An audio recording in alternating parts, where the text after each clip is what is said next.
3 seconds after I watched my 8-year-old daughter, Sophia, skip out of Lincoln Elementary, a bullet shattered my car window.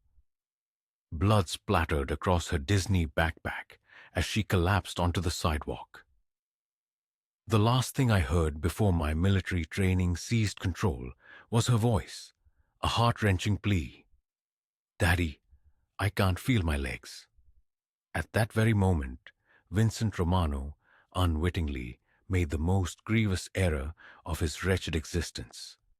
He had no inkling that he had just ignited a war with a man who had dedicated a decade and a half to making terrorists vanish. Be sure to hit like, subscribe for more tales of profound betrayal, and share your location in the comments. The parking meter still displayed 7 minutes remaining when I witnessed my daughter's pink backpack erupt in a cascade of blood and torn fabric. Sophia had been skipping, literally skipping, towards my car after school. Her pigtails bounced with each step as she clutched the art project she had eagerly anticipated showing me all week. Then a black sedan glided to a stop, its window rolling down, and Vincent Romano's nephew pulled the trigger with the casual indifference of someone ordering coffee. My 8-year-old daughter crumpled to the concrete. Her Disney princess backpack was now stained crimson, and the only sound louder than the gunshot was her small voice, a mere whisper. "Daddy, I can't move my legs." 15 years of Delta Force training surged to the forefront before my heart could fully comprehend the devastation. Hit like, subscribe for more raw betrayal narratives, and let me know your location. They often term it muscle memory, but that's an oversimplification. What unfolded next transcended mere recall. It was an act of pure, cold calculation enveloped in the burning inferno of a father's fury. While other parents screamed and fled, I was already in motion. License plate, New York 847. GVK driver, male, Hispanic, with a neck tattoo and a scar above his left eyebrow. Passenger, younger, likely 16, hands trembling. A rookie's first kill. They sped away, leaving a trail of burning rubber, yet I had already committed every critical detail to memory. Someone dialed 911. I shouted, dropping to my knees beside Sophia. Her eyes were wide, confused, but still radiant, still alive. "Baby, look at me. Look at Daddy. It hurts," she whispered, and I could see the wound in her lower back. It was perilously close to her spine, perilously close to everything that mattered. "I know, sweetheart, but you're going to be okay." The lie came effortlessly, a necessary comfort. "Remember our game? Count to 10 with me." As she counted in that sweet, shaky voice, I was simultaneously calculating the distance to the hospital, the bullet's trajectory, and the odds of permanent paralysis. The mathematics were stark, unforgiving. For 18 continuous hours, the fluorescent lights in Mount Sinai Hospital's trauma wing had hummed, an incessant reminder that time was slipping away while my daughter fought for her future on an operating table. Dr. Helena Rodriguez, the surgeon, emerged from the OR at 3:47 a.m., blood on her scrubs and exhaustion etched into her eyes. "The bullet missed her spinal cord by 3 millimeters," she stated, pulling down her surgical mask. 3 millimeters, Mr. DiCaprio. That's the difference between your daughter walking again and spending her life in a wheelchair. My knees almost buckled, but Delta Force operators do not display weakness, even when their world is collapsing. "Will she walk?" I asked, my voice betraying none of the turmoil within.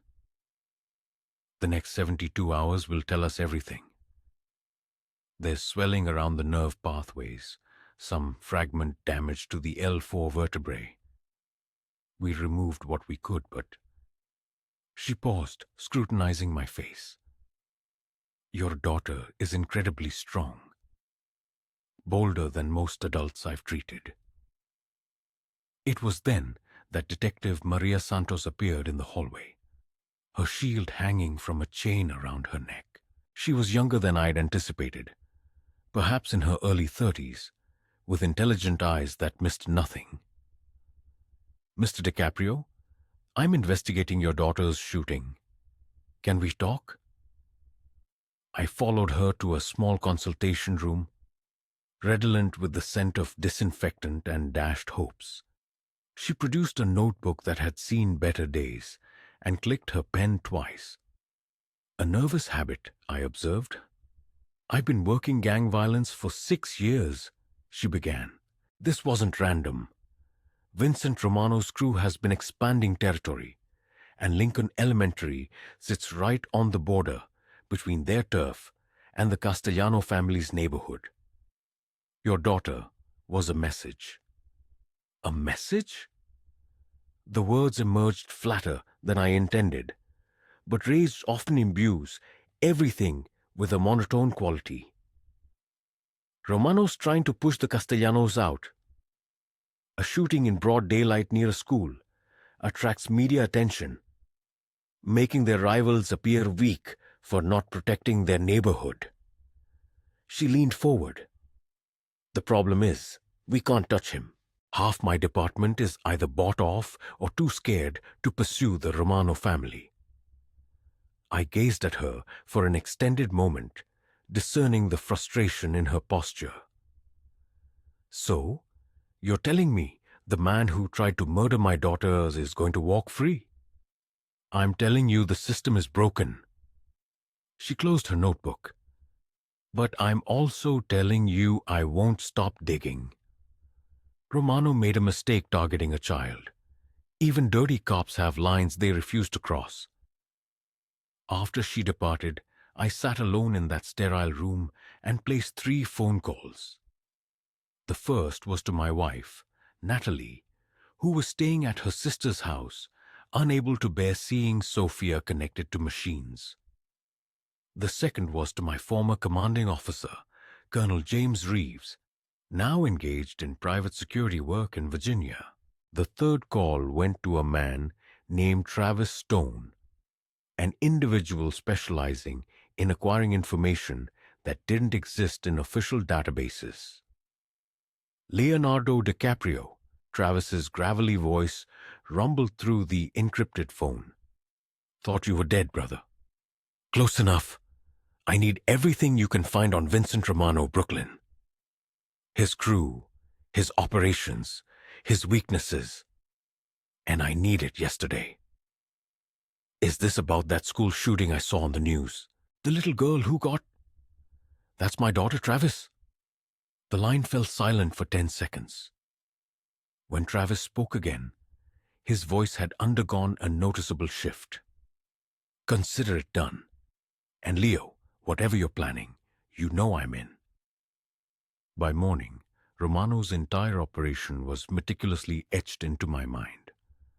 3 nightclubs, 2 restaurants, a construction company, and a chain of laundromats that hadn't seen an honest dollar in 15 years. His nephew, Anthony, the shooter, resided in a penthouse apartment in Bay Ridge, a gift from Daddy Vincent for his 18th birthday. The kid believed he was untouchable, his surname carrying considerable weight on the streets. He was about to learn how gravely mistaken he was. I spent that morning in Sophia's room, gently holding her small hand as she slept off the anesthesia. Her face was incredibly pale against the white pillows, but her pulse was steady, a strong fighter's pulse. She had inherited that from her old man. Daddy? Her voice was barely a whisper. I'm here, baby. The mean man. Is he going to come back? I squeezed her hand gently. No, sweetheart. He's never going to hurt you again. Daddy promises. She smiled and drifted back to sleep, completely trusting me. That trust was both a blessing and a weighty burden, because fulfilling that promise would necessitate my transformation back into someone I had spent 5 years striving to forget. At 2 p.m., I kissed my daughter's forehead and walked out of Mount Sinai Hospital for the last time as Leonardo DiCaprio, retired mechanic and devoted father. When I stepped onto the street, I was already becoming someone entirely different. Vincent Romano had declared war on the wrong family. He was about to discover that some monsters are not born, but rather forged by men who harm the innocent. The hunt was about to commence. The identity papers Travis Stone delivered were flawless Marcos Benedetti, construction foreman from Queens, with a work history that would withstand any background check and a face that plastic surgery had aged 15 years in all the right places. The scar along my jawline was fresh but healing, and the broken nose had reset perfectly crooked. When I gazed into the mirror, even I scarcely recognized the man staring back. Vincent Romano's empire operated from a social club on 86th Street in Bensonhurst, the sort of establishment where elderly men played bocce ball while younger ones discussed illicit business that enriched lawyers and made witnesses vanish. The club was situated between a bakery renowned for Brooklyn's finest cannoli and a barber shop where conversations ceased the moment strangers entered. For 3 days, I observed from a construction site across the street, internalizing the rhythm of Romano's world. He arrived every morning at 10:30 in a black Escalade, invariably accompanied by 2 bodyguards who appeared capable of bench-pressing Buicks for amusement. Anthony, the shooter, pulled up around noon in a red Ferrari, likely purchased with his father's ill-gotten gains. The kid was arrogant, sloppy, the type of amateur who equated violence with masculinity. He had no conception of what true violence entailed. My opportunity arose when Romano's crew began renovating the social club's basement. They required experienced contractors who could work swiftly and maintain silence about the modifications. Soundproofing, reinforced walls, upgrades that suggested they weren't planning to store wine down there. "You Marco Benedetti?"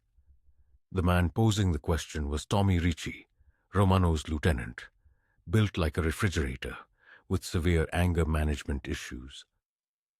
"That's me." I kept my voice gravelly, altered from my natural tone. "Heard you got work for someone who doesn't ask questions." Tommy scrutinized me, likely wondering if I was an undercover cop. Fortunately, he couldn't perceive the military precision concealed beneath Marco's working man facade. "You ever worked for family before?" "Family's family. Work's work. As long as the money's green, I don't care what color blood paid for it." He laughed, a sound like grinding gears. "All right, Marco, but understand something. You see nothing, hear nothing, remember nothing, and if you even think about crossing the Romano family..." He allowed the threat to linger in the air like cigarette smoke. "Wouldn't dream of it." The basement renovation granted me access to everything. Romano's office was directly above the construction site, and the old building's ventilation system carried every conversation as if it were a confession booth.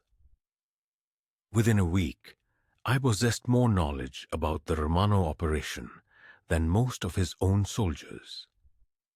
Heroin was being distributed via a network of food trucks that frequented construction sites throughout Queens and Brooklyn. The drivers, largely adolescents, believed they were effortlessly earning money by delivering meals to diligent laborers. Unbeknownst to them, the sandwich containers held enough fentanyl to decimate half of Brooklyn. However, the truly shocking revelation occurred on a Thursday afternoon when Vincent Romano himself descended into the basement to scrutinize our endeavor. "The Castellanos are getting nervous," he informed Tommy, his voice reverberating off the concrete walls. "Ever since we sent that message at the school, they've been moving product through New Jersey instead of our territory." "Perhaps we should send another message," Tommy suggested. "No, there's already too much scrutiny. That detective, Santos, she's been nosing around, asking questions. And that kid's father, something isn't right about him." My grip tightened on the sledgehammer I was wielding, yet I pressed on with my work, maintaining a steady breath. "What do you mean?" Tommy inquired. I did some digging. Leonardo DiCaprio, a mechanic from Staten Island. Clean record, quiet life, a perfect citizen. Too perfect, guys like that. They don't just accept when bad things happen to their kids. They either crumble or they retaliate. And this guy, he's not crumbling. Romano possessed more astuteness than his nephew. I would concede that. But brilliance alone would not secure his survival. That evening, I placed another call to Travis. "I need you to generate some commotion around Leonardo DiCaprio. Make it appear as though he's planning something foolish, something desperate. Give Romano something to fixate on while Marco Benedetti completes his mission." "Are you certain about this, Leo? Playing both sides is hazardous, even for someone with your capabilities." "My daughter still cannot feel her toes, Travis. Danger is all I have left." By Friday, whispers were circulating that Sophia's father was inquiring in disreputable neighborhoods, conversing with questionable individuals, nearing an action that would jeopardize himself and his entire family. Romano's paranoia was precisely where I intended it to be. Fixated on a phantom while the true menace cultivated his empire from within. The initial stage was complete. Vincent Romano trusted Marco Benedetti sufficiently to grant him entry into the inner circle. Now, the time had come to dismantle that circle from the inside. Romano's most trusted enforcer approached me as I was mixing concrete, and I instantly knew my cover was either impeccable or utterly exposed. Marco, right? Luis Moretti possessed lifeless eyes and hands that never ceased their motion, classic indicators of a man who had claimed more lives than he could enumerate. "Boss wants to see you upstairs." My pulse remained unwavering as I followed him through the social club. Romano sat behind a mahogany desk, likely more expensive than most people's vehicles, meticulously counting stacks of cash as if it were a morning ritual. "Sit down, Marco." He did not glance up from his money. "Tommy informs me you're swift, discreet, and astute enough to remain silent. That's what you're compensating me for." "Good, because I have a specialized assignment." He finally met my gaze. "There's a traitor in my organization. Someone has been communicating with the police, supplying them with information about our truck routes." I maintained a neutral expression while calculating how to exploit this. "What kind of specialized assignment?" "The kind where you assist me in identifying the informant, and then you assist me in ensuring they cease talking permanently." This was ideal. Romano was inviting the predator into his coop to hunt for predators. "I can accomplish that," I stated, But I'll require access to everyone, everywhere. One cannot apprehend a rat if one only observes half the maze. A shrewd man. Romano smiled, and I comprehended why even hardened criminals feared him. You commence tonight. There's a gathering at the warehouse on Cropsey Avenue.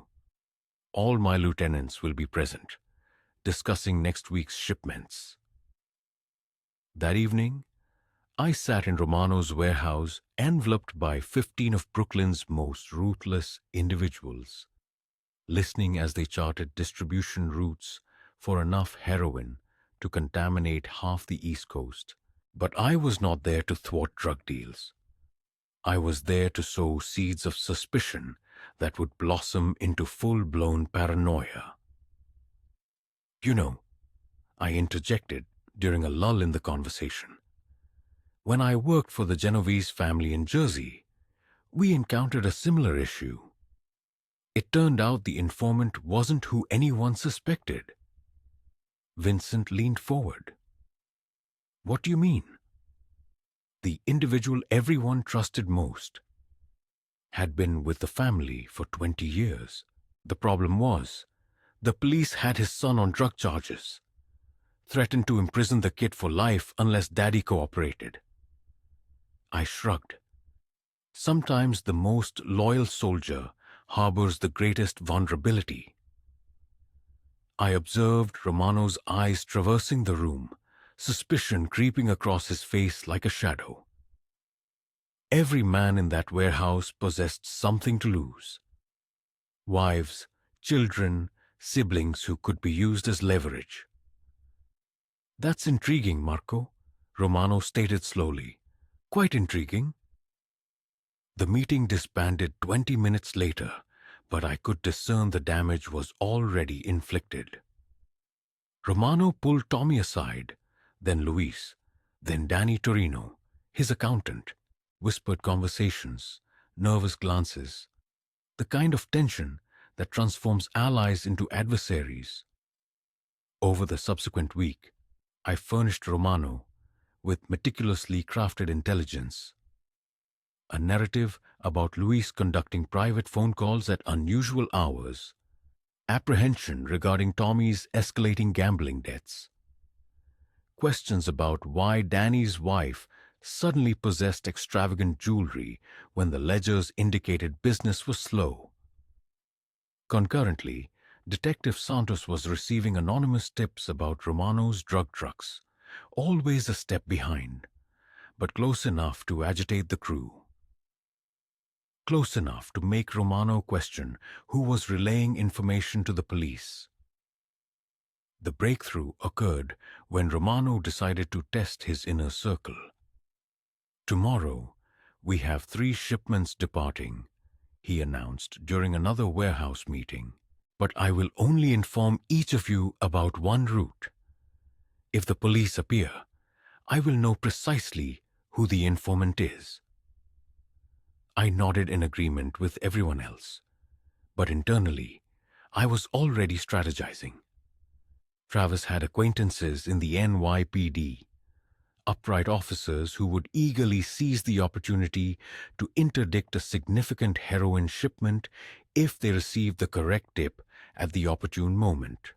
Romano apprised me of the truck destined for Queens at midnight, carrying 50 kilos concealed within restaurant equipment. He informed Tommy about the morning delivery to Staten Island. Luis received the specifics concerning the afternoon run to the Bronx. At 11:30 p.m., I placed an anonymous call to Detective Santos. There's a drug truck traveling eastbound on the Belt Parkway. Black panel van. License plate begins with JBK. They're transporting heroin inside commercial restaurant freezers. 20 minutes later, Santos and her team intercepted the truck. 50 kilos of pure heroin, with a street value of $2 million, vanished, along with Romano's trust in everyone except Marco Benedetti. Someone spoke. Romano declared the following morning, his voice lethally quiet, and I am going to discover who. The remarkable aspect of paranoia is its self-sustaining nature. Once suspicion takes root, every conversation becomes a potential betrayal. Every glance becomes a threat. I observed Romano's empire begin to devour itself from within, one whispered doubt at a time. Tommy Ricci vanished on a Tuesday. He had served as Romano's right-hand man for 8 years, having navigated 3 gang wars and a federal investigation that consigned 12 other men to prison. But Tuesday morning, his Cadillac was discovered burning in a warehouse district in Queens, with enough blood on the driver's seat to coat a wall. Someone is making moves against us, Romano asserted, pacing his office like a caged animal. First, the police intercept our shipment. Now Tommy is gone. This is no coincidence. I sat across from his desk, embodying the loyal soldier while covertly cataloging his every paranoid utterance. You believe it's the Costas? It must be. They're attempting to oust us, eliminating my men one by one. Romano's hands trembled slightly. Stress, fear, or an excess of cocaine. Perhaps all 3. But Tommy was not merely muscle. He possessed knowledge, numbers, locations, who owed us money. What Romano was unaware of was that Tommy was alive and well, situated in a federal safe house in New Jersey, bartering everything he knew about the Romano operation for immunity and witness protection. The blood in his car belonged to a pig Travis had butchered specifically for the occasion. My phone vibrated with a text from an unknown number. Phase 2 complete. Subject relocated. Are you all right, Marco? You seem preoccupied. I glanced up at Romano, whose paranoia had sharpened his instincts. Just contemplating Tommy. The man had a family, children. This business is grim at times. Indeed, well, grim is what sustains us.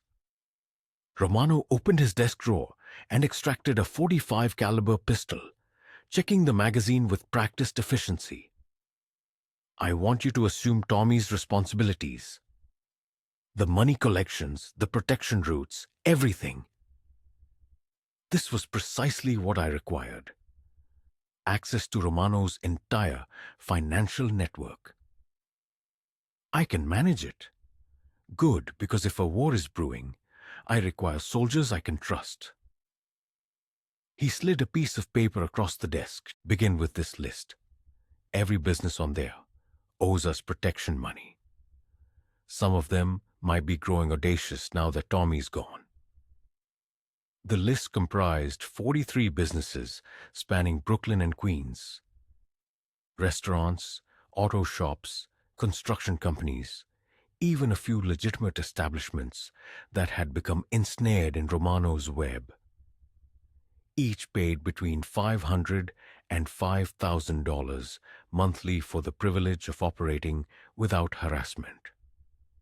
That afternoon, I visited Carmine's Pizza on 18th Avenue, where an elderly Italian man named Jeppe had been remitting $3,000 to Romano monthly for the past 6 years. You're not Tommy, Jeppe stated when I entered. Tommy is no longer available. I'm Marco Benedetti, assuming his route. Jeppe's face paled. What befell Tommy? He was a good man, tough but fair. Let's simply say, Tommy will no longer be collecting. I allowed the implication to linger heavily, but the arrangement remains unchanged. $3,000, the first of every month. Please, Mr. Benedetti, business has been slow. The tuition for my son's college tugged at Jeppe's thoughts, causing his hands to tremble as he meticulously wiped a countertop that was already pristine. That's not my concern, Jeppe, a stern voice echoed in his mind. Romano's protection is non-negotiable. Yet, instead of accepting the offered money, I chose a path that would have certainly led to Marco Benedetti's demise. Leaning in, I lowered my voice to a conspiratorial whisper. Here's what you're going to do. Tomorrow morning, you're going to call Detective Maria Santos at Brooklyn South. Inform her you wish to cooperate, that you've been forced to pay protection money to Vincent Romano. Provide her with every detail, receipts, dates, amounts. Yepes's reaction was one of utter disbelief, as if I had sprouted an extra head. Are you insane? They'll kill me. They'll annihilate my entire family. Romano is going down, Yepe, I stated firmly. The choice before you is whether you fall with him or assist in his downfall. I then produced a business card bearing Santos's direct number. Make the call. And when they inquire who directed you, simply say it was Tommy's replacement. After departing Yepes's pizza establishment, I proceeded to visit 12 other businesses on Romano's list, delivering the same message. By the close of the day, I had sown the seeds for what would become the largest witness cooperation case in Brooklyn's history. But the true masterpiece of my plan was still unfolding. Anthony Romano, the scoundrel who had shot my daughter, was about to discover that some debts could only be settled with blood. Upon my return home at 2 a.m., Natalie was waiting in our kitchen. I was still clad in Marco Benedetti's clothes, yet bearing the heavy burden of Leonardo DiCaprio's concealed life. Where have you been?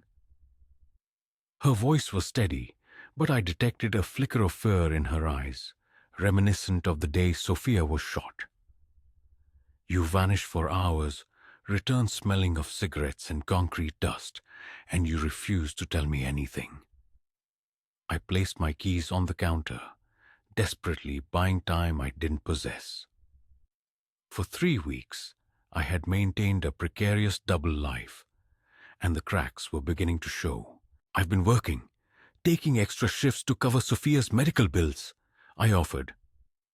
Don't lie to me. She rose, and I noticed she was holding something, a manila envelope. A woman named Detective Santos came by today. She inquired about you, specifically if you'd been acting unusually since the shooting. A chill ran down my spine. Santos was supposed to be preoccupied with Romano, not delving into my affairs. What did you tell her? I told her my husband was grieving and angry, as any father would be. Natalie opened the envelope and extracted a photograph. It was of me, dressed in Marco's construction gear, entering Romano's social club. But then she showed me this. The image was grainy, captured from across the street, but it was undeniably me. Santos was more adept at her job than I had given her credit for. Leo, what have you done?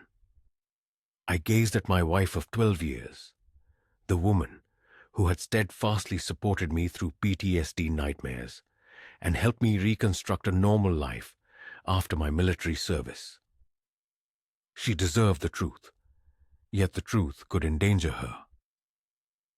I am pursuing the men who harmed our daughter by becoming one of them. She flung the photo onto the table. That's Vincent Romano's club. Leo, everyone in Brooklyn knows what happens to people who cross the Romano family. They won't cross me if they believe I'm one of them. And what transpires when they discover you're not? What becomes of Sophia if her father ends up deceased in some warehouse? Natalie's voice fractured. She needs you alive, Leo. We both do. I yearn to tell her about the growing stack of witness statements on Santos's desk, about Tommy singing like a canary in federal protection, about the meticulously planned dismantling of Romano's empire. but operational security necessitated keeping her in the dark. I can handle Romano. Can you? Because the man I married was a mechanic who coached Little League and prepared pancakes on Sunday mornings. That man would never have infiltrated a crime family for revenge. She was right, and we both understood it. The man she had married had perished the instant that bullet struck our daughter. The Leo you married couldn't protect Sophia. Natalie delivered a forceful slap. The sound resonated through our kitchen like a gunshot. Don't you dare blame yourself for what happened to her, and don't use her as an excuse to squander your life. Tears streamed down her face. I've already lost my little girl's ability to run and play. I refuse to lose my husband to some foolish war that won't restore what we've lost. My phone vibrated with an encrypted text from Travis. Romano's planning something significant. Target acquired your real identity. Move to safe house immediately. The walls felt as though they were closing in. Romano knew Leonardo DiCaprio was more than just a grieving father. And if he connected DiCaprio to Marco Benedetti, my family's fate was sealed. Pack a bag, I instructed Natalie. We need to leave now. What are you talking about? Vincent Romano knows who I am. We have perhaps an hour before his people arrive here. Natalie stared at me as if I were a stranger. My God, Leo, what have you embroiled us in? Before I could respond, headlights swept across our front window. A black sedan, the same model Romano's soldiers drove, was parked across the street. I seized Natalie's hand and pulled her towards the back door. Move, now. We sprinted through our backyard, past the swing set I had built for Sophia last summer, past the garden where Natalie cultivated tomatoes every spring. Behind us, I heard the front door explode inward as Romano's men kicked it off its hinges. As we vanished into the darkness between houses, I realized my meticulously crafted revenge had suddenly transformed into a fight for survival. Romano was no longer merely hunting Marco Benedetti. He was hunting my family. The war I had initiated was about to become deeply personal. The safe house Travis had arranged was a 2-bedroom apartment situated above a Chinese restaurant in Chinatown. The kind of place where inquiries were rare and everyone minded their own affairs. Natalie sat on the couch, cradling Sophia, who had been discharged from the hospital that morning with a walker and strict instructions regarding physical therapy. "Daddy, why can't we go home?" Sophia asked, her voice small and confused. I knelt beside her, searching for words that wouldn't terrify an 8-year-old. Remember when we talked about bad guys in movies? Sometimes good guys have to hide from bad guys until the police can catch them. Like hide and seek? Exactly like hide and seek, baby. But this was no game. And Vincent Romano was no longer merely playing around. My phone had been buzzing for hours with encrypted messages from Travis, each more urgent than the last. Romano has 20 men actively searching every safe house in the 5 boroughs. The bounty on your head is 500,000, dead or alive. Detective Santos is attempting to fast-track arrests, but her captain is obstructing the warrants. Someone has been paid off. That final message sent a chill through me. Santos had been my trump card, the one incorruptible cop who could bring down Romano's empire. If her own department was compromised, our dwindling list of allies was shrinking further. Natalie was watching me from across the room, her eyes burning with an anger I had never witnessed before. "How long?" she asked quietly. How long what? How long have you been lying to me? Because I'm starting to believe the man who shot our daughter wasn't the only one living a double life. I glanced at Sophia, who was engrossed in coloring a book, absorbed in rendering a butterfly's wings the perfect shade of purple. She couldn't hear this conversation, wouldn't comprehend its implications, even if she could. 15 years. I finally responded. I lied about what I did in the military for 15 years. You told me you were a mechanic in the army. I was a mechanic sometimes, when I wasn't eliminating high-value targets in places that don't officially exist. Natalie's face went ashen.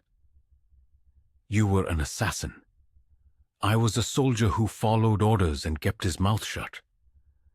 The men I killed were terrorists, criminals, people who murdered innocent families. I paused, meeting her gaze. People like Vincent Romano. So this isn't about justice for Sophia. This is about you reverting to your former self. She was correct, but not in the way she imagined. Marco Benedetti hadn't been an act. He had been a revelation. For 3 weeks, I had experienced a vitality I hadn't felt since leaving the military. The planning, the deception, the careful orchestration of an enemy's destruction. It all returned like muscle memory. My phone rang. Travis, Leo, we have a problem. A big problem. Talk to me. Romano has figured out you're Marco Benedetti. But here's the thing. He doesn't know Marco was you. He thinks Leonardo DiCaprio hired Marco to infiltrate his organization. This was perfect. Romano's paranoia had led him to the wrong conclusion, meaning he was now hunting for 2 distinct men who were, in reality, the same person. There's more, Travis continued. Romano is planning to abduct your daughter, to use her as bait to lure out both DiCaprio and this mysterious Marco character. The phone slipped from my hand, clattering to the floor. Through the window, I could see black sedans pulling up outside the restaurant downstairs. They found us, I told Natalie. She seized Sophia and moved towards the back bedroom, but it was too late. The ominous sound of heavy footsteps was already echoing up the stairwell. Bathroom, I whispered. Lock the door. Don't come out until I tell you it's safe. Leo, go now. I heard the bathroom door slam shut, just as Romano's men kicked down the apartment door. 4 soldiers, all armed, all looking eager to shoot first and ask questions later. But the man who entered behind them wasn't Vincent Romano. It was Detective Santos. Hands where I can see them, DiCaprio. I slowly raised my hands, mentally calculating angles and distances for the guns pointed at me. Yet, Santos was the true threat. She was aware of my training, knew what I was capable of. Detective Santos, fancy meeting you here. Cut the crap, Leo. We know you've been playing both sides. Marco Benedetti was a nice touch, but you got sloppy. One of Romano's soldiers, a thick-necked thug named Paulie, stepped forward. Where's the wife and kid? Safe, Aneku, I replied. Somewhere Romano will never find them. Santos smiled. Yet, it wasn't the triumphant look of a police officer who had successfully apprehended her quarry. Instead, it was the smirk of someone who had been engaged in a far more elaborate scheme than I had grasped. You see, that's where your understanding falters, she stated. Because Romano didn't dispatch us here to locate your family. He sent us to neutralize the competition. The grim reality clicked into place with chilling clarity. Santos was not merely a corrupt officer. She was Romano's mole, funneling intelligence about police investigations while feigning to construct a case against him. You've been manipulating me from the very beginning. Not from the start, she corrected. But once we ascertained Marco's true identity, your intentions became perfectly transparent. She drew her service weapon. Romano is actually quite impressed too, he remarked. You have remarkable courage to infiltrate his organization from within. So why would you kill me? Why not just recruit me? I countered. Because you are too unpredictable to control, and because Vincent Romano never forgives those who eliminate his men, even if those soldiers were traitors like Tommy Ricci. At that moment, the lights extinguished. In the ensuing darkness, the reflexes honed by 15 years of Delta Force training took over.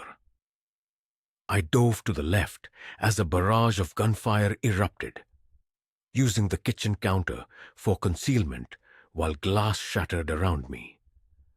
Someone was screaming. Either Polly or one of the other soldiers caught in the crossfire. Then I distinctly heard it. The sharp crack of a sniper rifle originating from the building directly across the street. Travis had arrived with reinforcements. 6 months later, I found myself in a federal courthouse, witnessing the rapid disintegration of Vincent Romano's criminal empire. The individual responsible for ordering my daughter's shooting was handcuffed to a table, clad in an orange jumpsuit that made his olive skin appear sallow under the harsh fluorescent illumination. Detective Santos had perished in that Chinatown shootout, along with 2 of Romano's enforcers. Travis's sniper team had successfully extracted my family to safety, yet the damage had been inflicted. Romano was fully aware of my identity and the losses I had inflicted upon him.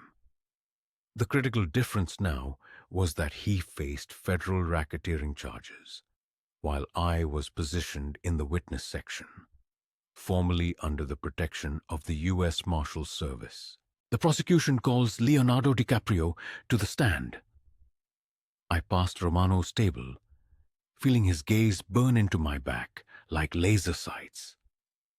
His lawyer, an expensive attorney named Richard Castellano, no relation to the infamous crime family, had exhausted every legal maneuver to prevent my testimony.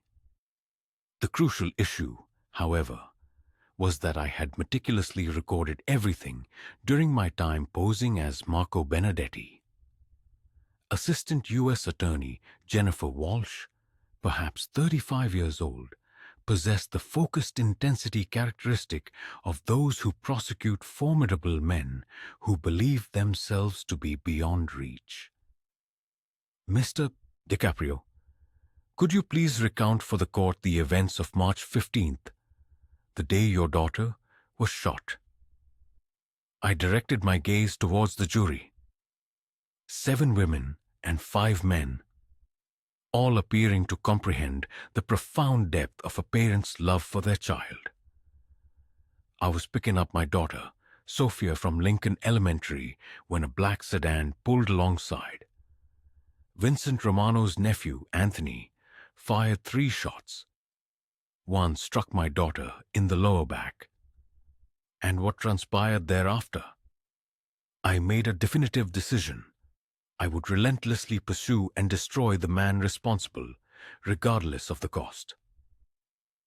Romano's lawyer interjected, asserting that my testimony was prejudicial, but Judge Patricia Morrison swiftly overruled him. She was a federal judge with 2 decades on the bench and absolutely no tolerance for organized crime.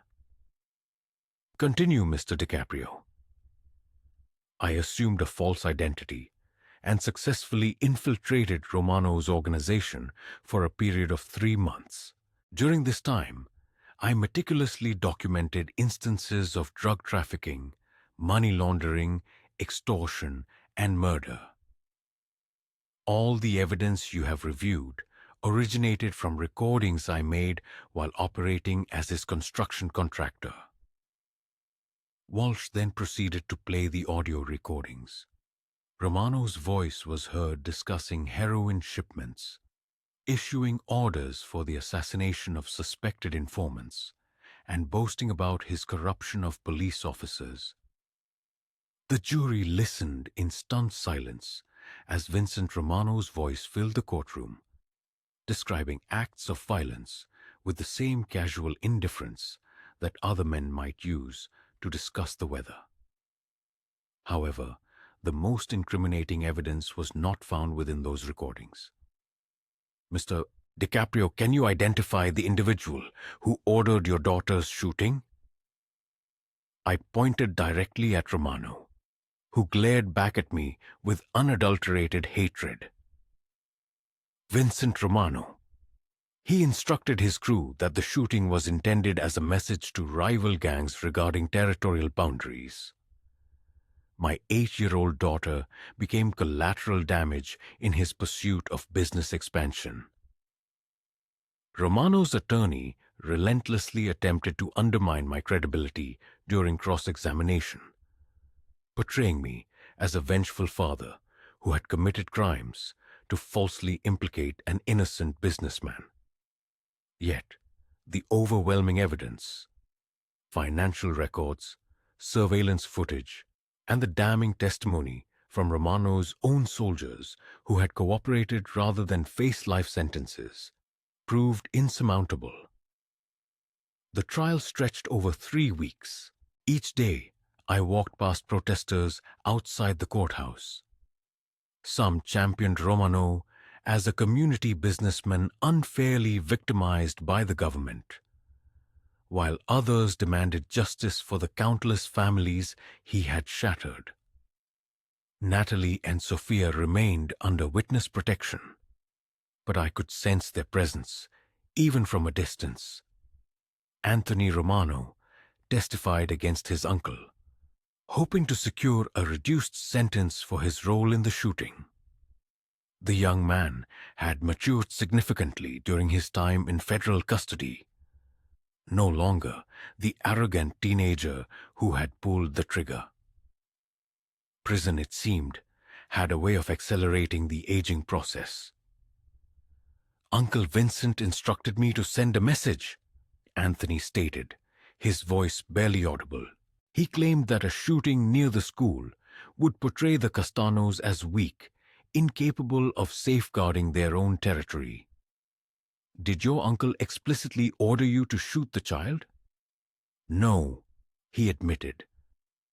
But he did say that collateral damage was acceptable if it served the family's interests. That testimony sealed Romano's fate. On the final day, I delivered a victim impact statement that brought half the courtroom to tears.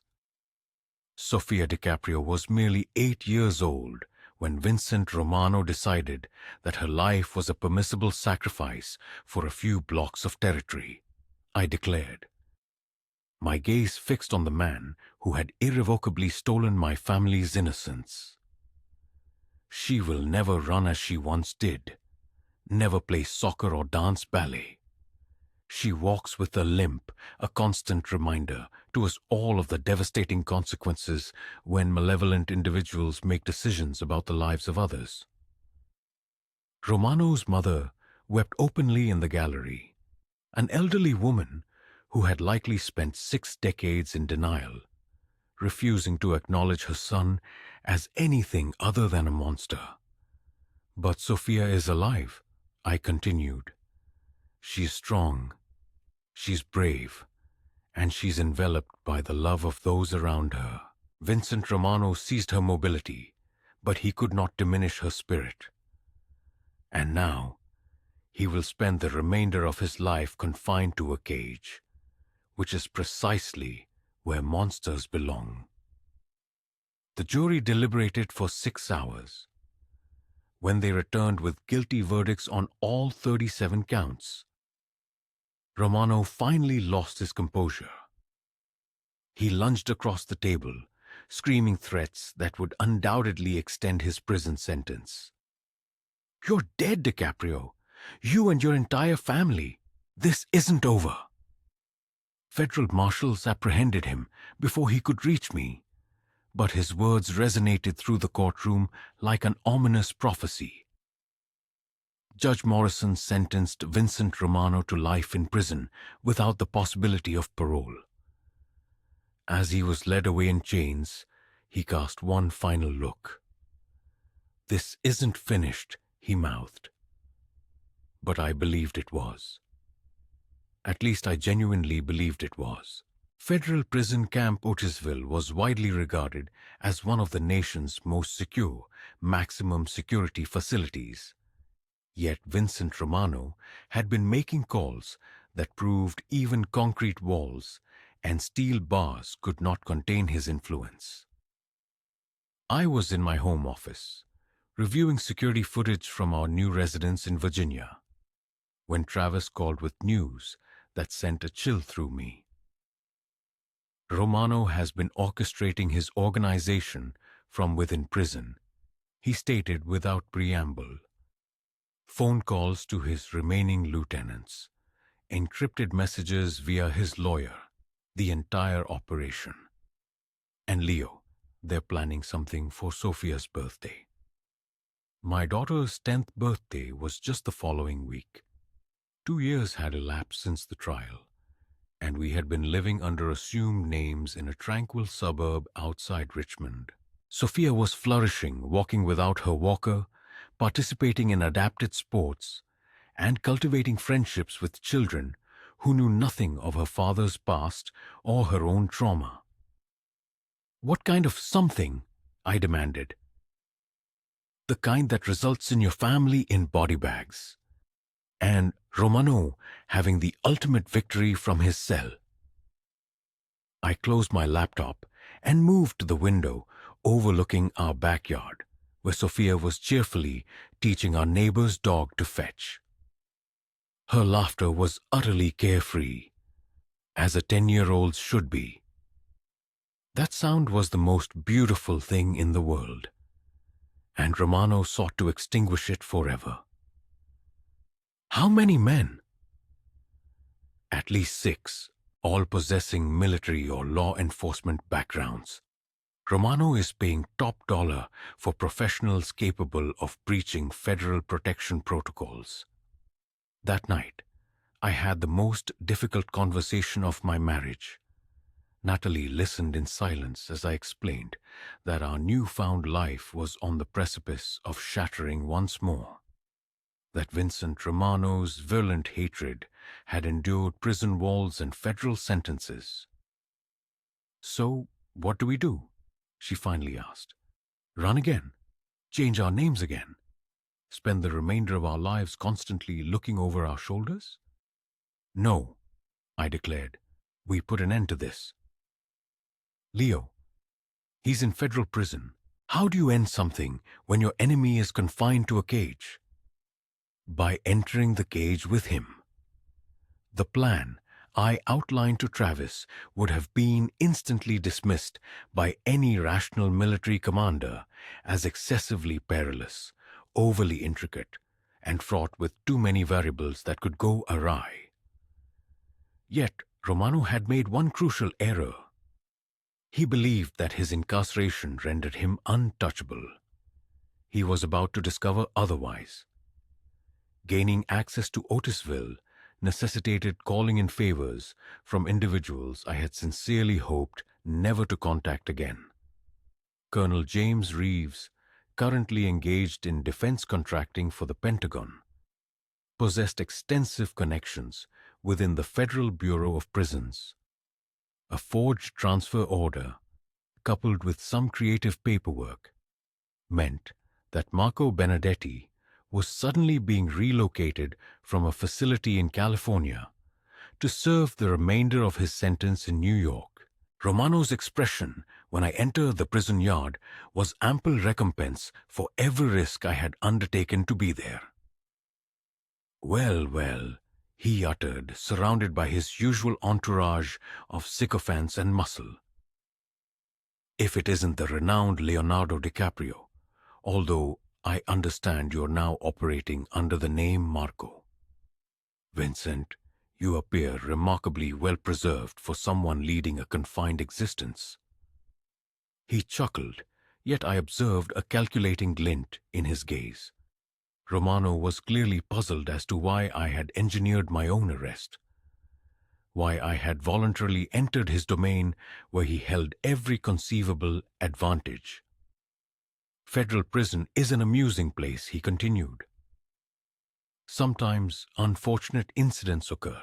Guards conveniently turn a blind eye. Surveillance cameras malfunction, and individuals who testify against the Romano family.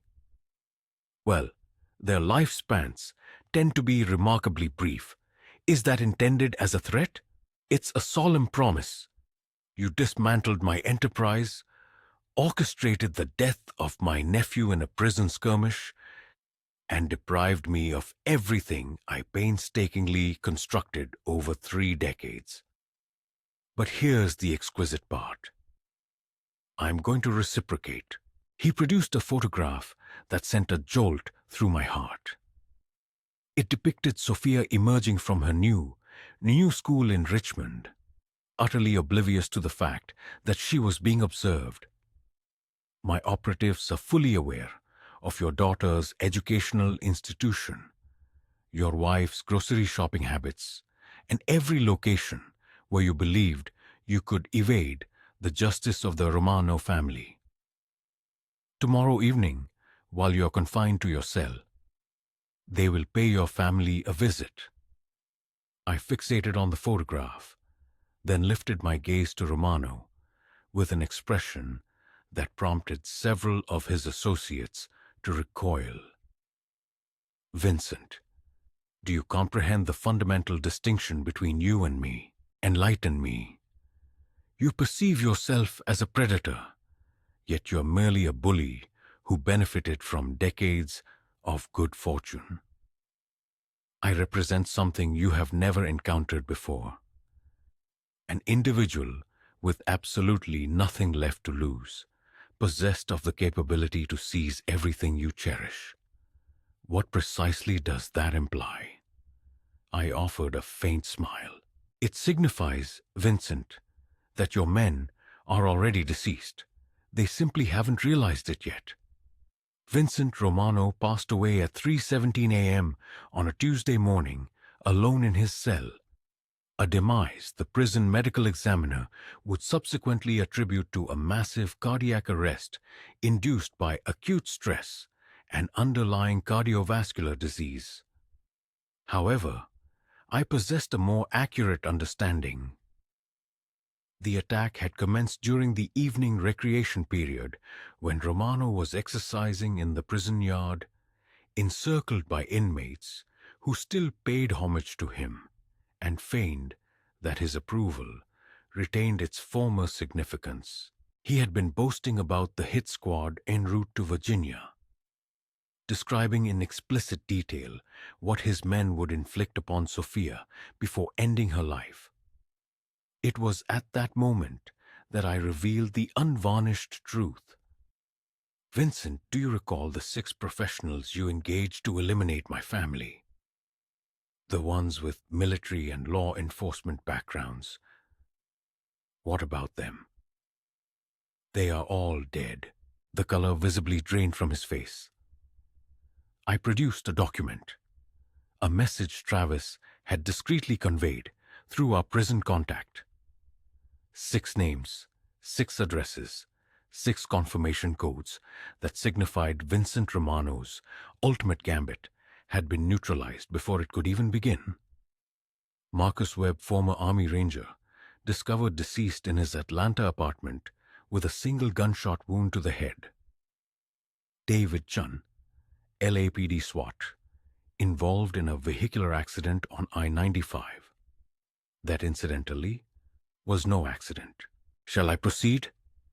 Romano's breathing grew shallow and rapid. The man who had orchestrated innumerable murders was now experiencing the sensation of being the hunted, rather than the hunter. Michael Torres, discharged Marine sniper, a gas leak explosion in his Pittsburgh safe house. Rachel Stone, former DEA agent turned assassin. An overdose in a Chicago hotel room. I meticulously folded the paper. Vincent Rodriguez, Navy SEAL washout, perished in a drowning incident during his morning swim in Miami Beach. And finally, James Murphy, a corrupted FBI agent, shot 6 times while resisting apprehension by federal agents who were aware of his plan to assassinate a protected witness's family. Romano clutched the chain-link fence for support, his knuckles stark white from the strain. "How?" he whispered. "You made the identical error that led to Tommy Ritchie's demise. You placed your trust in the wrong individuals. Every name on your hit list originated from the same source. A source that has been furnishing information to federal law enforcement for 2 years. The exquisite truth was that Romano's own legal counsel, Richard Castellano, had been collaborating with the FBI from the very outset. Every coded communication, every telephone conversation, every plan Romano believed was clandestine. All had been recorded and meticulously analyzed by individuals whose vocation was the safeguarding of witnesses like my family. But here, Vincent, is the truly beautiful aspect. While you were meticulously plotting my daughter's murder, I was arranging for your son, Michael, to receive a full scholarship to Georgetown University, far removed from the family enterprise. Your wife, Maria, she has been relocated to a secure facility with a new identity and ample funds to commence a new life in a location you will never discover." Romano's face was now acquiring a purplish hue, veins distending in his neck as the stark reality dawned upon him. "You see, revenge is not merely about annihilating your adversary. It is about seizing everything they hold dear and ensuring they comprehend their absolute powerlessness to impede you." It was at that precise moment that Romano collapsed. Clutching his chest as cardiac arrest claimed the man who had considered himself invulnerable. I observed the prison medical team endeavoring to resuscitate him for 23 minutes, performing chest compressions and defibrillation. But Vincent Romano was already gone. His final conscious moment had been the stark realization that Leonardo DiCaprio had emerged victorious in their conflict, completely and definitively. The irony was impeccable. The man who had forged an empire on fear and intimidation succumbed to terror, knowing his family was eternally shielded from his influence, and his legacy was reduced to naught but ashes. 2 weeks later, I was discharged from federal custody with a full presidential pardon. The charges leveled against Marco Benedetti had been fabricated to facilitate my entry into Otisville, and the evidence of my cooperation with law enforcement had been sealed until Romano's death rendered its disclosure safe. Natalie and Sophia awaited my arrival outside the prison gates in our familiar car. The one we had driven before witness protection irrevocably altered our lives. "Daddy?" Sophia sprinted towards me, her pace swifter than I had witnessed since the shooting. Her limp barely discernible after 2 years of physical therapy and unwavering determination. As I embraced my daughter, I realized Vincent Romano had inadvertently bestowed upon me an unexpected blessing. His malevolence had compelled us to become more resilient, more intimately connected, and more profoundly appreciative of every shared moment. The monstrous figure was deceased. My family was secure. Justice had been served 5 years subsequent to Vincent Romano's demise, I stood at the exact location where my daughter had been shot. However, the scene was now utterly transformed. The vacant lot opposite Lincoln Elementary had been converted into the Sofia DiCaprio Memorial Park, a sanctuary where children could play securely while their parents observed from benches inscribed with the names of other families who had lost their innocence to senseless violence. The playground equipment was state-of-the-art, meticulously designed for children with disabilities, ensuring that every child, irrespective of their physical challenges, could experience the unadulterated joy of youth. "Daddy, look," Sophia called out from the apex of the adaptive climbing structure. At 13, she was taller, stronger, and more self-assured than I had ever dared to imagine. Her limp was now barely perceptible, and observing her assist younger children in navigating the playground equipment filled me with a sense of pride that bore no relation to revenge and everything to do with love. "I see you, darling," I responded, then turned my attention to the modest gathering assembled for the park's 5th anniversary celebration.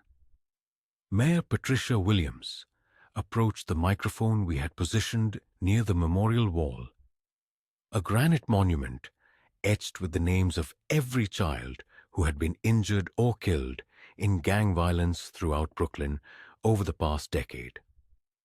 5 years ago, this neighborhood was gripped by fear, she began. Children were unable to play outdoors. Families felt unsafe walking to school or work. But a father's profound love for his daughter irrevocably altered everything. The crowd comprised parents, educators, city officials, and dozens of children, too young to recall when this corner had been a locus of terror rather than joy. Detective Maria Santos, who had proved to be one of the truly virtuous officers after all, stood towards the rear with several officers from the newly reformed Brooklyn Gang Task Force. The DiCaprio Foundation has invested over $2 million in this community, the mayor continued. After-school programs, vocational training for former gang members, college scholarships for children who once believed education was an unattainable dream. But more significantly, they have bestowed upon us something we had nearly forgotten. Hope. I walked to the microphone, surveying the faces that had witnessed our family's darkest nightmare transmute into something beautiful. When Sophia was shot, I believed my sole recourse was vengeance.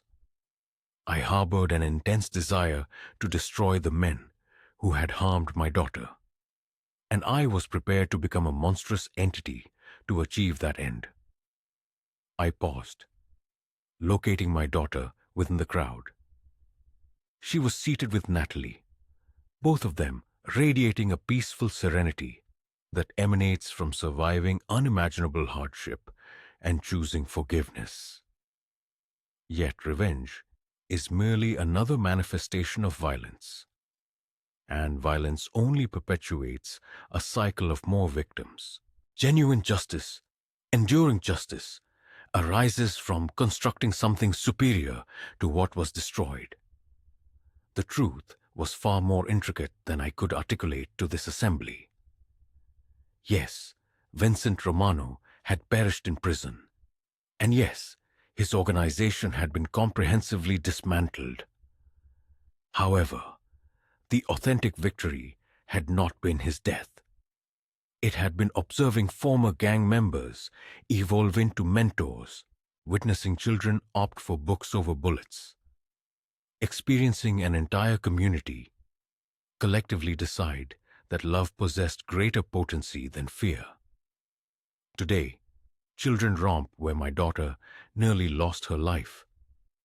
Families experience safety where they once lived in terror. And every day, we demonstrate that healing is entirely possible when individuals consciously choose hope over hatred. Following the ceremony, as families dispersed to enjoy the playground and the food trucks we had arranged, Sophia approached me with a question that momentarily stunned me. "Daddy, do you ever contemplate the wicked man who caused me harm?" I knelt down to meet her gaze, eyes that held a wisdom no 13-year-old should possess, yet also an inherent strength that instilled in me a belief in miracles. "Sometimes, my sweet child, do you?" I used to be filled with immense anger towards him, truly, profoundly angry. But then, I had an epiphany. Her gesture swept across the lively playground, teeming with dozens of children's laughter and play. If not for his cruel act, none of this would exist. These children would lack the secure haven for their games. All these families would be without employment and optimism, and everything we meticulously constructed. An unexpected wave of emotion constricted my throat. "So I'm no longer angry," she declared, continuing. "I am grateful. Not grateful for being shot. That was horrendous and unjust, but grateful that beauty blossomed from such a terrible ordeal." As the Brooklyn sun descended, painting the playground in a golden glow, I recognized that my daughter had imparted the most crucial lesson of all. True strength isn't about annihilating adversaries. It's about transforming anguish into ambition, trauma into triumph, and forging a legacy that enhances the world for successive generations. Vincent Romano had believed he was transmitting a message of dominance and terror. Instead, he ignited a movement of affection and aspiration